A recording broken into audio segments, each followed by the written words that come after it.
দেখেছেন কোভিড পরিস্থিতিতে কতবার করে আপনাদের গোটা ইটাহার ব্লক জুড়ে অসংখ্য দুরবস্থার মধ্যে খাদ্যের প্যাকেট ঘরে ঘরে পৌঁছে দেওয়ার চেষ্টা করেছি।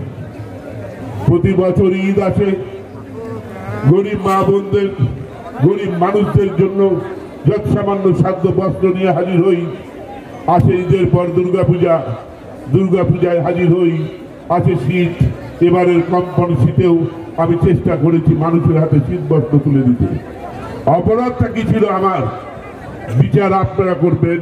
বরাবরই আমার বিচার আপনারা করেছেন, এবারও বিচার আপনারাই করবেন। তাই আমি চাই আমার এই মঞ্চে ভারতীয় জনতা পার্টির নেতৃত্ব, আজকে কেন্দ্রীয় মন্ত্রী দেবশ্রী, আমাদের সাংসদ সুকান্ত বাবু থেকে শুরু করে দিলীপ বাবু, জেলার সভাপতি থেকে শুরু করে এক ঝাঁক কর্মকর্তাই মঞ্চে বসে আছেন ভারতীয় জনতা পার্টি। নরেন্দ্র মোদী, অমিত শাহজি, শুভেন্দু দাস সহ সবাই মিলে যে বলে বাংলার পরিবর্তন আনতে চেয়েছে, এবার ইটাহারেরও পরিবর্তন আপনাদের করে দেখাতে হবে। অনেক খেলা দেখছি, বলে খেলা হবে। আমি বলছি কোনো খেলাই হবে না। ইটাহার শুধু নয়, রাজ্য জুড়েই পদ্ম ফুলের মেলা হবে। একদম গ্যারান্টি থাকুন, এই সরকার থাকবে না, এই অন্যায়ের সরকার থাকবে না, এই কাটমানি সরকার থাকবে না, এই গরু পাচারের সরকার থাকবে না, এই কয়লা কেলিসের থাকবে না, এই পিকে মার্কা সরকার থাকবে না। আবার নরেন্দ্র মোদীর নেতৃত্বে পশ্চিমবাংলায় আবার ভারতীয় জনতা পার্টির সরকার প্রতিষ্ঠা হবে। সোনার বাংলা ঘোরার যে স্বপ্ন উনি দেখিয়েছেন, যুবকদের চাকরি করে দেওয়ার যে প্রতিশ্রুতি উনি দিয়েছেন, আমরা সকলে আসুন, হিন্দু মুসলিম সবাই মিলে। অনেক জায়গায় ভয় শুনে হুঙ্কার দিচ্ছে, আমি বলেছি আমি মাঠে নামিনি। আজকে এই মাঠ থেকে ঘোষণা করছি, রাজনীতির মতো করুন, হিংসা নয়, প্রতিহিংসা নয়, রাজনীতির আঙিনায় দ্বারায় রাজনীতি করুন। গাড়ি ভাঙচুর আমার মনে আছে, আমি কিছু বলিনি। কত গাড়ি ভাঙতে জানি আমরা, ওই পথ নেবেন না।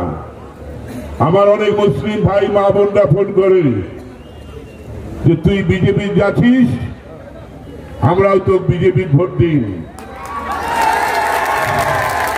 কিন্তু আমার লোক ভয় দেখাচ্ছে। কিসের ভয় দেখাচ্ছে? কতজন মন্ত্রী আছে কেন্দ্রে মাইনরিটি কমিউনিটির? বিহারের শাহনাজরা কে আছে? মুসলিম নয়। আমাদের জেলায় দুজন মুসলিম প্রার্থী দাঁড়িয়েছে বিজেপি থেকে, মালদায় 3-4 জন প্রার্থী দাঁড়িয়েছে, গোটা পশ্চিমবঙ্গে মুসলিম প্রার্থী দিয়েছে বিজেপি দল অনেকগুলো। তাহলে তারা কি মুসলিম নয়? ইটাহারে যারা মাইনরিটি ভোটের টিকা নিয়ে দাঁড়িয়েছেন তারা খুব সাবধান, স্বাধীনভাবে মত প্রকাশ করতে দিবেন। এই মাইনরিটি ভোটের ঠিকাদারদের কিন্তু আমি ছেড়ে দেবো না। আমি কম মাইনরিটি না, আমি কম মুসলমান না, এটাও আপনাদের বলে দিলাম। সাবধান, যার যেখানে ইচ্ছা, তার গণতান্ত্রিক অধিকার সেখানে সে প্রয়োগ করবে।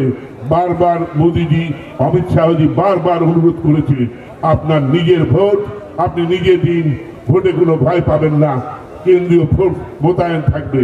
তাই আমি সবাইকে বলতে চাই, আমি আপনাদের কাছে কৃতজ্ঞ। আজকে বিজেপিতে যোগদান করছেন, অনুভূতিটা কি হচ্ছে?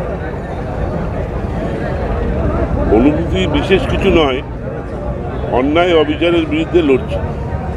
আর যে দলটা কর্পোরেট দল হয়ে গেছে, এখানে পিকে লাগে, মিকে লাগে, কত কি লাগে, এইসব দল আমরা করি না, আমরা মানুষের দল করি। তো বিজেপি মানুষকে নিয়ে চলে। একসময় তৃণমূলটা ছিল, কিন্তু এখন তৃণমূলটা কত রকম ভাবে চলে জানি না, কয়লা চলে, গরু চলে, কত কি চলে। এই দলে আর মন নেই এবং এই দলের কোনো ন্যায় নীতি বিচার নেই। এটা তো মানুষ বলছে, আমি তো বলছি না। মানুষ তো তার প্রমাণ আজকে সবাই দিচ্ছে, মানুষ তো সেই আওয়াজটা করছে। এটা জনগণের বিচার। যে আমার প্রতি যে বিচারটা করা হয়েছে এটা ঠিক কি? আপনি দল পরিবর্তন করলেও দলের কোনো প্রভাব পড়বে না তৃণমূল কংগ্রেসে, এটা আজকে একটু আপনারাই তো বললেন যে শিশুটাকে মানুষ করে এখানে বড় করে বৃহৎ দলে পরিণত করেছি। মানে জেলা সভাপতি তৃণমূল কংগ্রেসের তার দাবি যে উনি বেশ কিছুদিন ধরে নিষ্ক্রিয় ছিলেন, উনি দল সাথে কোনো প্রভাব পড়বে না, কি বলবেন? সেটা সময় বুঝাই দেবো, আজকে আপনি সময়ে বুঝিয়ে দেবো, সময়ে বুঝিয়ে দেবো, তো ফলাফলই বুঝতে পারবেন আপনারা। আজকে তো সবাই জয়েন না, এখানে তো ছুটে এসেছি অনেকে, আমি তো এটা জেলায় যোগদান মেলা করবো। বুঝে না আজকে আপনি বক্তব্য দেওয়ার সময় আপনাকে আবেগে ভাসতে দেখা গেল, আপনি আবেগপূর্ণ হয়ে পড়লেন।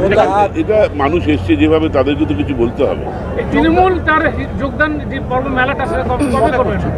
শুভেন্দুদা আসছে, দেবশ্রী সুরেন্দ্রবাবু থাকবে।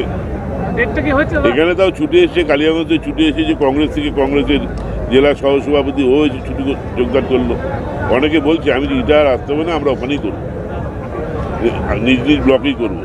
বিজেপি থেকে আপনাকে কোনো শর্ত দিয়েছে, কোনো প্রতিশ্রুতি বা কোনো কিছু? প্রতিশ্রুতির কি আছে? উন্নয়ন হবে, বিজেপি উন্নয়ন করছে, উন্নয়ন কাজ হবে। লক্ষ্যটা কি আপনার এখন? এখন মূল লক্ষ্যটা কি আপনার এইটার কেন্দ্র বিশেষ করে? রিটায়ারে এখানে বিজেপি যাতে জেতে এবং বিজেপি যাতে পশ্চিমবঙ্গে গভর্নমেন্ট করে, ডেভেলপমেন্ট ভালো হয়, মোদিজির হাত ধরে দেবশ্রী আছেন, সুকান্তবাবু আছেন, যেন এই জেলাটা আরো ভালো জায়গায় যায়, এটাই লক্ষ্য। আপনার এরপরে টার্গেট কি জেলা পরিষদ? হ্যাঁ, এরপরে টার্গেট কি? জেলা পঞ্চায়েত সব।